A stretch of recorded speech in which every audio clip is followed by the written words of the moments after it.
Bor xonimlar, kelib qolinglar, olib qolinglar. Ha, bugun men sizlarga Bozori xonimning yarim soatda tez tayyor bo'ladigan uslubini o'rgataman. Ramazonda ibodatdan chalg'imasdan oshxonada kamroq vaqt o'tkazamiz. Xonimchi xolalarim xonimlarni mashhur mazali qilgan o'sha basir tomatlardan men ham ishlatib ko'rdim. Qizib turgan yog'ga piyoz solib qovurdim. Tomatim quyuq chiqishi uchun 1 piyola tomatga 3-4 qoshiq un solib qovurdim.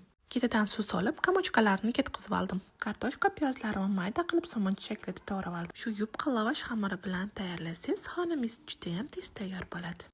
Xamir ichiga nachinkalarni solib, xuddi xamir yopgandek qilib yopib oldim. Xamir bir-biriga yopishib ketmasligi uchun listni yaxshilab yolib oldim. Uyda yoyilgan xamir 45 minutda pishsa, men tayyorlagan xonim bo'lsa 30 minutda pishib chiqadi. Xonimim sardiz qaynab chiqqandan keyin tuzga qo'shib novatam sovardim.